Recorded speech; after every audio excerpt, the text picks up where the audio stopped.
काषाय वस्त्रं करदण्डधारिणं कमण्डलू पद्मकरेण शङ्खं चक्रं गदाभूषितो भूषणाढ्यं श्रीपादराजं शरणं प्रपद्ये। नमो जन्मभूमी जिथे जन्म झाला, नमो आर्यभूमी जिथे वाढीएला, नमो कर्मभूमी जिथे गुप्त झाला। नमस्कार माझा सद्गुरु दत्तात्रेयाला। अवधूत चिंतन श्री गुरुदेव दत्त। साधकांनो, काल आपण बघितलं योगिनींना वरदान देऊन, योगिनींना समजवून आम्ही इथेच आहोत, औदुंबर वृक्षाखाली आहोत, हे सगळं सांगून महाराज गाणगापूरला आले। मग नामधारक सिद्धाला नमस्कार करतोय, त्याच्या चरणावर डोकं ठेवतोय आणि म्हणतोय, हे सिद्धा स्तौममोळी। सिद्धाची पण नामधारक स्तुती करतोय, हे स्तौममोळी, माझी एक आता विनंती आहे, माझी एक विनंती आहे। काय? तुम्ही सांगितलं, माझी विनंती काय आहे तर तुम्ही सांगितलं की महाराज गाणगापूरला आले, पण गुप्त रूपाने अमरपूरला राहिले। अमरापूर जे आहे, औदुंबर वृक्ष जो आहे, त्या ठिकाणी गुप्त राहिले, योगिनींना वर दिला आणि आपण गाणगापूर मध्ये आले। मग गाणगापूरला पुढे काय विस्तार झाला? औदुंबराविषयी ऐकलं आम्ही, त्या ठिकाणी ब्राह्मणाला ज्ञान दिलं। आम्ही वाडीपाशी ऐकलं, अमरापूरच्या ब्राह्मणाला संपत्तीवान ज्ञानवंतही केलं, योगिनींना वरदान दिलं, गंगानुजाला आशीर्वाद दिला, हे सगळं आम्ही ऐकलं। पण या गाणगापूर मध्ये आल्यानंतर काय झालं? तुम्ही औदुंबर सांगता, तो आहे कल्पतरू हेही सांगता, पण पुढे काय झालं ते आम्हाला आता ऐकण्याची प्रचंड उत्सुकता आहे, आम्हाला इच्छा आहे। नामधारक सिद्धाला विनंती करून सांगतो की पुढे काय झालं गाणगापुरात ते ऐकण्याची मला खूप इच्छा आहे। हे शिष्याचं, नामधारकाचं बोलणं ऐकून सिद्धाला अतिशय आनंद वाटलाय आणि म्हणून सिद्धही त्याला प्रत्येक गोष्ट विस्तारपूर्वक सांगतोय। सिद्ध म्हणतोय, हे बाळा ऐक, तू मला प्रश्न विचारतोयस, अरे या सद्गुरूंच्या लीला किती सांगू? बर, एक असेल, दोन असेल, अनेक लीला आहेत यांच्या। सिद्ध म्हणे, ऐक बाळा, ऐक बाळा ऐक। सिद्ध म्हणे, ऐक बाळा, किती सांगू गुरुची लीला, किती सांगू? औदुंबरी सर्व काळ, सदा सर्व काळ ज्यांचा वास हा औदुंबरापाशी आहे, ज्या औदुंबराला कल्पतरू म्हणतात, त्या ठिकाणी सद्गुरूंचा वास आहे। ज्या कल्पवृक्षाखाली आपल्या मनातल्या इच्छा पूर्ण होतात। सद्गुरूंचा अपार महिमा झाला रे, अपार महिमा झाला, आणि हा महिमा वर्णन करणं शक्य नाही बरं। असं कोण सांगतंय? सिद्ध स्वतः सांगतोय, सिद्ध स्वतः सांगतोय की सद्गुरूंचा महिमा वर्णन करणं शक्य नाही। तर आपल्यासारखे, माझ्यासारखे काय पामर वर्णन करणार हो? सांगा तुम्ही. ज्या ठिकाणी सिद्ध त्यांच्या बरोबर होता हे नेहमी अध्यायात वारंवार सिद्ध सांगतो, त्या सिद्धाला सुद्धा सद्गुरूंचा महिमा वर्णन करणं अशक्य आहे. तर तुमच्या माझ्यासारख्या पामराला या सद्गुरूंचा महिमा काय वर्णन करता येणार? खरंय, अरे अमित झाला महिमा त्यांचा. सद्गुरूच्या महिमाविषयी सिद्ध सांगतो, अमित झाला तेथे महिमा सांगावया अशक्य आम्हा. एखादा दृष्टांत मी सांगू शकेल, पण सगळा महिमा सांगणं हे मलाही अशक्य आहे. हे शिष्योत्तम नामधारका, तू शिष्यांमधला उत्तम असा शिष्य आहेस, म्हणून तुला सांगतो की सद्गुरूंचा सगळा महिमा सांगणं अशक्य आहे. शक्यच नाही रे ते. एखादा दृष्टांत म्हणशील तर मी त्या औदुंबराच्या तिथला एखादा दृष्टांत सांगतो. त्या ठिकाणी शिरोळ नावाचं गाव आहे. अजून हे महाराज सद्गुरू गाणगापूरला आले तरी हा वाडीतला अनुभव सांगतोय सिद्ध. शिरोळ नावाचं गाव आहे. त्या ठिकाणी एक ब्राह्मण होता आणि त्या ब्राह्मणाचं नाव होतं गंगाधर. शिरोळ म्हणजे ग्रामेसी विप्र एक परियेसा, गंगाधर नामाईसे वेदरत्न होता झाला. हा वेदरत्न होता, वैदिक होता, ज्ञानवंत होता. आणि त्या ब्राह्मणाचं नाव गंगाधर. त्याची भार्या, त्याची जी बायको होती, तिचं नाव सुशीला. त्याची भार्या पतिव्रता, शांत, पण त्यांना मुलं होऊन मरायची. त्याची भार्या पतिव्रता, शांत असे सुशीलता, तिसी पुत्र होती ते सवेची मरती. मुलगा जन्माला आला की तो मरायचा. हे महादुःख आहे बरं.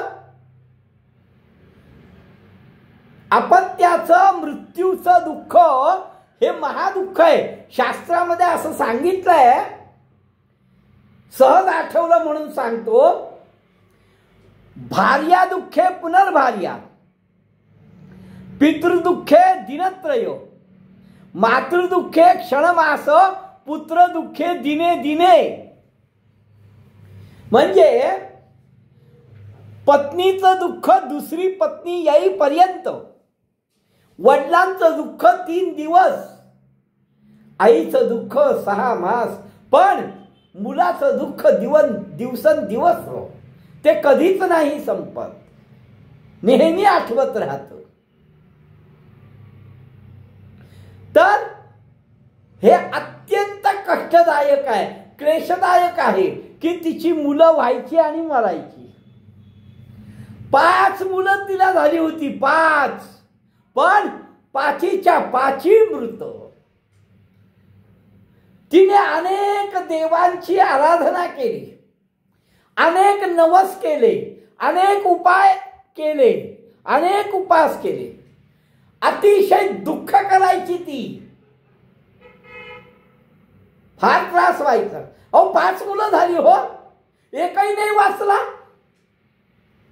व्रत केलं, उपास केला, दान केलं, तीर्थयात्रा केल्या.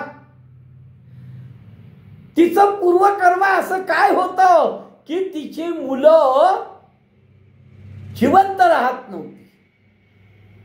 दुःख करीते नारी, अतिशय दुःख करायची.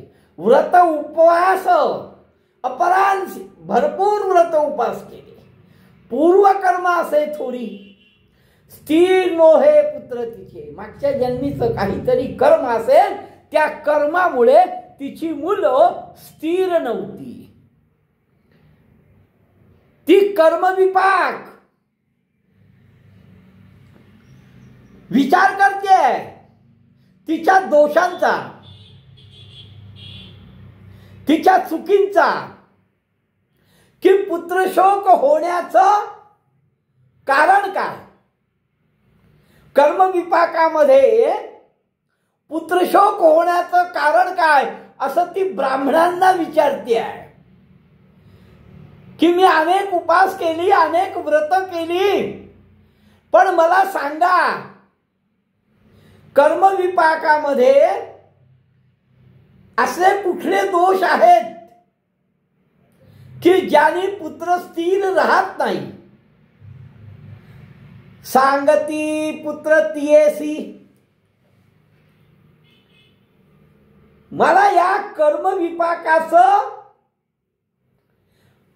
कर्मविपाकामध्ये असे कुठले दोष आहेत त्याविषयी सांगा, असं ज्या वेळेस ती विद्वान ब्राह्मणांना विचारते त्यावेळेस ते विद्वान ब्राह्मण सांगतात, पुत्र न वाचती काय कारण. पुत्र न वाचण्याचं कारण काय. ऐक, पूर्वजन्म दोष गुण. मागच्या जन्मी तुझे काहीतरी दोष आहेत. मग कुठले दोष असतील. कुठल्या दोषामुळे या जन्मामध्ये पुत्र वाचत नाही आहेत. तर कर्मविपाकानुसार ते विद्वज्जन म्हणतात की गर्भपात केला असेल मागच्या जन्मात,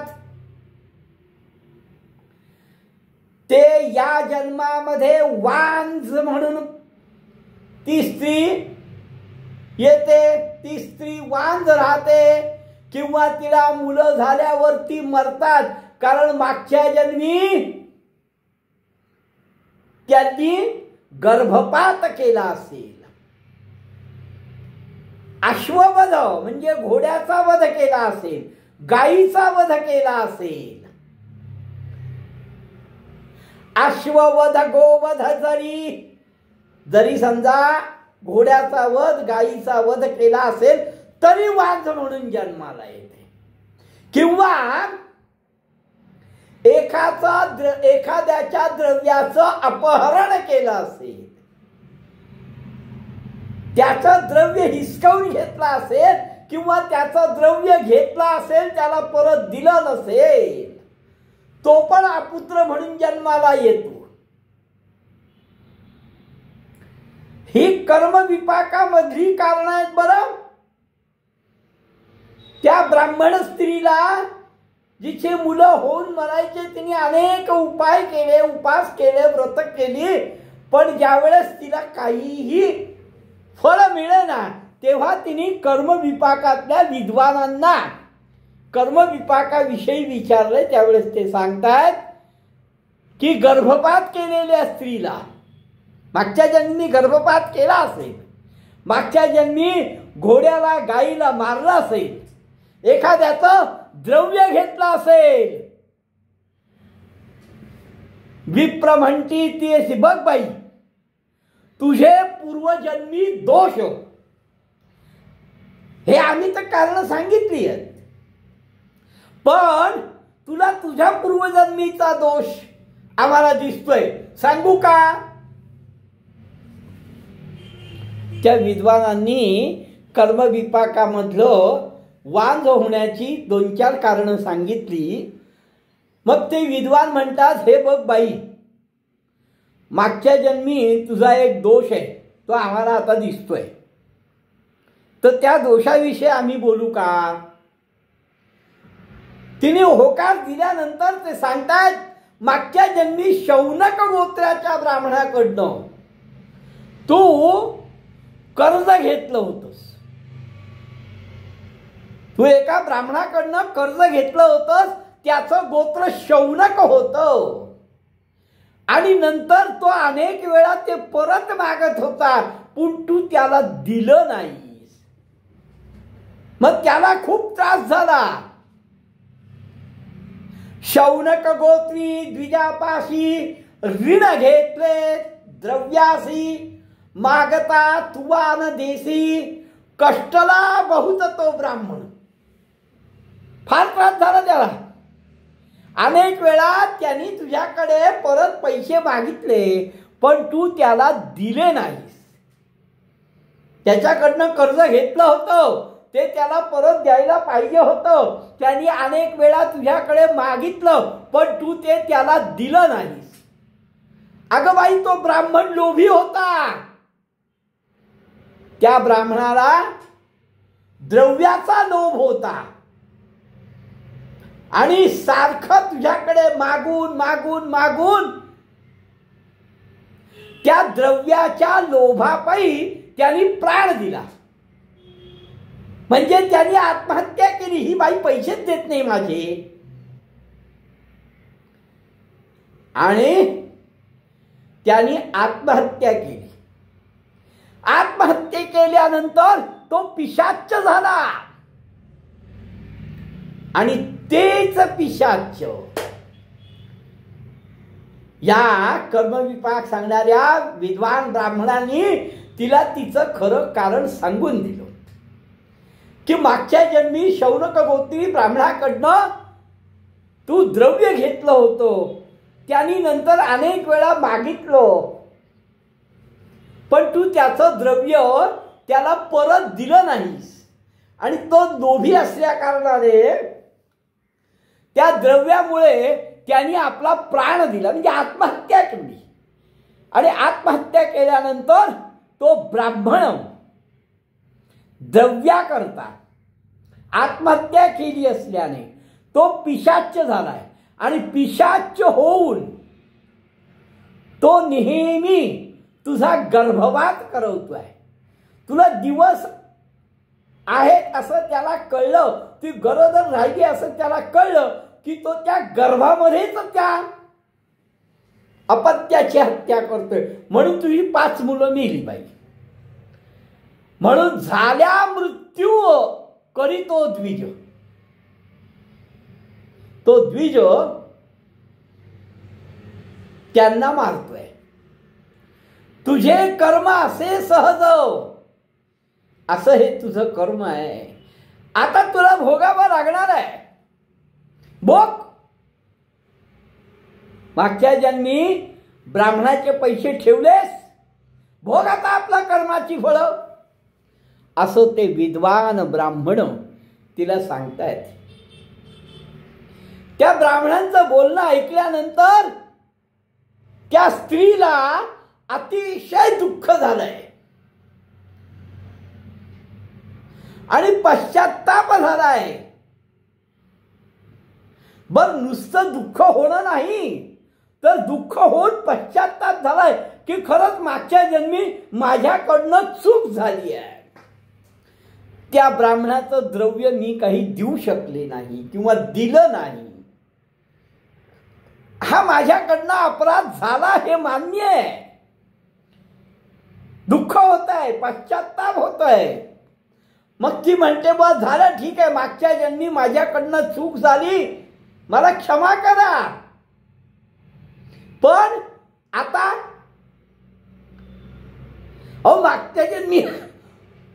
मागच्या जन्मी घडलंय, पण आता हात जोडते, त्या विद्वान ब्राह्मणांना नमस्कार करते. अहो, मी पापी नाही, मी दुराचारी आहे. मी त्या ब्राह्मणाचे पैसे बुडवले, मी त्या ब्राह्मणाला पैसे दिले नाही. पण आता स्वामी, तुम्ही आम्हाला वाचवा. तुम्ही कर्मविपाक सांगितलाय, माझा दोष सांगितलाय. मला हळहळ वाटते माझ्या पापांविषयी.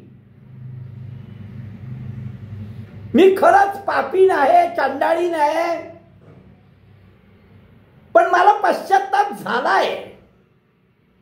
माझी चूक झाली हे माझ्या लक्षात आलंय. मग आता मला वाचवा, काहीतरी उपाय सांगा. अहो, याच्यावर काहीतरी कुठलाही रोग असला तर त्या रोगावर औषध हे असतंच. मग औषध असेल ना या माझ्या दोषावर, सांगा. म्हणून त्या विद्वानांची जी सभा बसली होती त्या सभेमध्ये नमस्कार करून आपल्या हातून घडलेल्या पापाबद्दल प्रायश्चित्त करायचं आहे, पश्चात्ताप होतोय, तर काय करावं हे त्या सगळ्या विद्वान ब्राह्मणांना ती विचारते. विप्र तिला म्हणतायत, त्या सभेमध्ये बसलेले विद्वान ब्राह्मण ते तिला म्हणतात, बाई. विप्र म्हणती तियेसी, हे बाई बघ बाबा, तू केली ब्रह्महत्या दोषी. हे बघ, त्यांनी जरी आत्महत्या केली असेल तरी त्या आत्महत्येचं कारण तूच आहेस. तू त्याचे पैसे बुडवले होतेस. म्हणजे त्या ब्राह्मणाचं जी आत्महत्या झाली, ती ब्रह्महत्या जी झाली, त्याचे दोष तुला आहेत. तू केली ब्रह्महत्या दोषी, अपहारिले द्रव्यासी. त्या ब्राह्मणाचं द्रव्य घेतलंस, ब्राह्मण पिशाच्य झाला आणि जगी मेला द्विजवर. बर, तो गेला. गेल्यानंतर तरी तू त्याचं काहीतरी क्रियाकर्म करायला पाहिजे होतं, कारण त्याच्याकडनं तू द्रव्य घेतलं होतंस.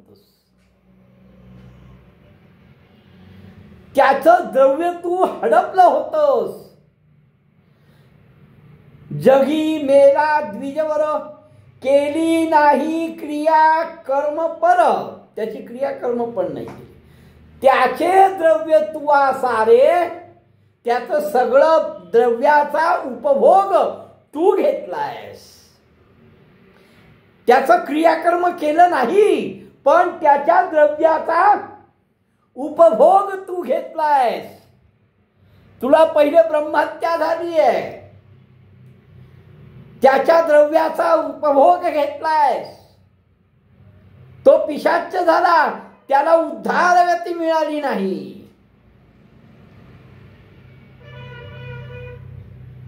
सोळावं कर्म आहे उद्धार गती मिळण्याकरता, ते तू केलं नाही. मग तू 100 ब्राह्मणांना द्रव्य दान दे, किंवा त्याच गोत्राचा शौनक गोत्राच्या ब्राह्मणाकडनं तू द्रव्य घेतलं होतंस, ते 100 शौनक गोत्राच्या ब्राह्मणाकडनं जे तू काय 100 मुद्रा द्रव्य घेतलं होतंस, ते द्रव्य तू उपभोगलं होतंस. त्यामुळे तू असं कर, त्याच गोत्राच्या ब्राह्मणाला जेवढं त्याचं द्रव्य तू हडपलं होतंस तेवढं दे. हा एक उपाय आहे. आणि अतिशय एकाग्रतेने हा उपाय तू कर. कृष्णा तीरावर 1 मास उपास करून राहा. शिरोळ गावच्या ब्राह्मणाच्या पत्नीला हे सगळं ते विद्वान ब्राह्मण सांगतायत. ती विचार करते. ते सांगतात, हे बघ, पंचगंगा संगमेशी, ती जी पंचगंगा संगम आहे ना, कृष्णा भोगावती भद्रा, त्या पंचगंगा संगमाला औदुंबर वृक्ष आहे. त्या औदुंबर वृक्षाची पूजा पण कर. तिथे पापविनाशिनी कुंड आहे, त्यात स्नान पण कर. औदुंबराला 7 वेळा स्नपन कर, प्रोक्षण कर जलानी, अभिषेक कर. कशावर? गुरुचरणावर. आणि पुन्हा काम्य तीर्थामध्ये स्नान कर. विधीपूर्वक सद्गुरूंची पूजा कर. अशा प्रकारे 1 मास आचरण कर. त्या शौनक गोती ब्राह्मणाला तर 100 मुद्रा देच. त्या व्यतिरिक्त 1 महिना अशा प्रकारचं अनुष्ठान कर की औदुंबराला पापविनाशिनीला स्नान करावं. कुठे? त्या पंचगंगा संगमाच्या तिथे जो औदुंबर वृक्ष आहे त्या ठिकाणी पापविनाशिनी कुंड आहे, तिथे स्नान करावं. औदुंबराला अभिषेक करावा, औदुंबराला पाणी व्हावं. तिथे सद्गुरूंचे चरणकमल पादुका आहेत, त्या पादुकांवर अभिषेक करावा. आणि हे सगळं भावभक्तीने विधिपूर्वक 1 महिना आचरण कर. बर, हे तीर्थ अतिशय पवित्र आहे. नृसिंह सरस्वती स्वामी महाराजांचं हे अतिशय पवित्र ठिकाण आहे. बरं बाई, तुझे दोष तिथे जातील आणि तुला शतायुषी असा पुत्र प्राप्त होईल की ज्याचं वय 100 वर्ष असेल. तू जा तिथे, त्या औदुंबराची सेवा कर, त्या सद्गुरूंची सेवा कर, त्या सद्गुरूंच्या चरणावर अभिषेक कर, त्या औदुंबराचं प्रोक्षण कर, पापविनाशिनी तीर्थामध्ये स्नान कर बाई. हे सगळं 1 महिना अतिशय भक्तियुक्त अंतःकरणाने कर. तर हे सगळं तू विधिपूर्वक केलंस तर तुला शतायुषी असा मुलगा होईल. स्थान असे श्री गुरूंचे, सद्गुरूंचं ते स्थान आहे. कोण? नरसिंह सरस्वतींचे. कोण सद्गुरू? नरसिंह सरस्वती, जगद्गुरु. त्यांचं ते स्थान आहे. तुझं दोष नक्की जातील, तुला आम्ही खात्री देतो ग. तू तिथे गेल्याने तुझे दोष गेलेच म्हणून समज. 1 महिना आचरण कर. 1 महिना आम्ही सांगितलं या प्रकारे अनुष्ठान कर. आणि मग अनुष्ठान करावे. मास आचरून येणे परी 1 महिना याप्रमाणे आचरण करायचं. मग ब्राह्मणा ते बोलावली. मग त्या ब्राह्मणाला बोलव. कोणत्या ब्राह्मणाला बोलवायचं आहे? कोणत्या ब्राह्मणाला? तो तर गेलाय, तो पिशाच्च आहे, तो तुला त्रास देतोय. पण तू काय करायचं? मास आचरून ये. आम्ही सांगितल्याप्रमाणे 1 महिना आचरण करायचं. आणि मग शौनक गोत्राच्या ब्राह्मणाला बोलव. एखादा ब्राह्मण बघ की ज्याचं गोत्र शौनक असेल, कारण शौनक गोत्राच्या ब्राह्मणाचं द्रव्य तू घेतलेलं आहेस. म्हणून शौनक गोत्राच्या ब्राह्मणाला बोलव आणि त्याला 100 म्हणजे 100 मुद्रा, म्हणजे आजच्या ह्याच्यात सहज बोलायला गेलं तर 101 रुपये दक्षिणा दे. कोणाला? शौनक गोत्राच्या ब्राह्मणाला. आणि हे सगळं कर्म जो गेलाय त्या ब्राह्मणाच्या नावाने कर. त्याचे नामे कर्म सकळ आचरावे मन निर्मळ. त्याच्या नावाने कर. तुझे कष्ट, तुझे त्रास सद्गुरू नक्की घालवतील, हा आम्हाला विश्वास आहे. गुरूंचं स्मरण करून, गुरुस्मरण करून मनी तू पूजा करी हो गुरुचरणी. गुरूंचं स्मरण करून गुरूंच्या चरणाची पूजा कर. तुझे पाप होईल धुनी. तुझे पाप धुतलं जाईल. ब्राह्मण संबंध निघून जाईल. तुला सध्या ब्राह्मण संबंध आहे. ऐसे सांगता विद्वज्जनी विद्वज्ज अशा लोकांनी हे सांगितल्यानंतर ती बाई काळजी करायला लागली. काय काळजी करते?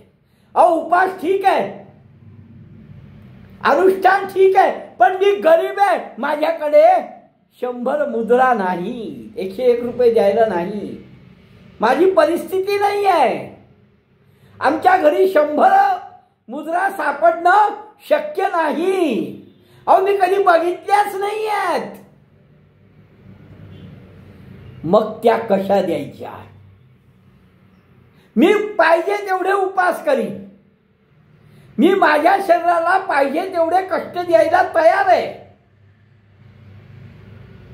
उपवास करायचे असतील उपवास करीन, पूजा करायच्या असतील पूजा करीन, एकाग्र चित्ताने पूजा करीन, एकाग्र चित्ताने उपास करीन, एकाग्र चित्ताने गुरुसेवा करीन. पण पैसे देणं शक्य नाही हो, आमच्याकडे खरंच नाहीये तेवढे.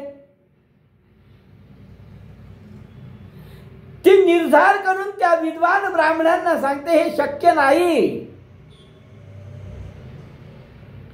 त्या ब्राह्मणांना तिने सांगितलं आणि ती निघाली. तेव्हा ते ब्राह्मण म्हणत, ऐक बाळे, ए बाई थांब जरा, तू तुझं कारण सांगितलंस, पण ऐक जरा, तू ते द्रव्य इतके न मिळे, जर तुला एवढं द्रव्य तुझ्याकडे नसेल, शक्य नसेल, तर सेवा करियो मन निर्मळे, तर अतिशय निर्मळ मनाने तू गुरुचरणाची सेवा कर. ती केल्याने तुझं पाप धुतलं जाईल आणि मग सद्गुरू काय करायचं ते करतील.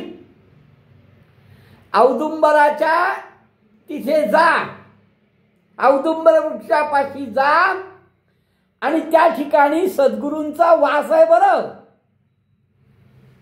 ते तुझं याच्यावर काहीतरी उपाय करतील असं त्या स्त्रीला सांगितलं. पुढे काय झालं? तिच्या पाठीमागचा ब्रह्मसंबंध गेला का? कारण द्रव्य देणं तर तिला शक्य नाही आहे. मग तिने सद्गुरूंची सेवा केली का? तिच्या पाठीमागचा ब्रह्मसंबंध गेला का? हे आपण उद्या बघू. अवधूत चिंतन श्री गुरुदेव दत्त.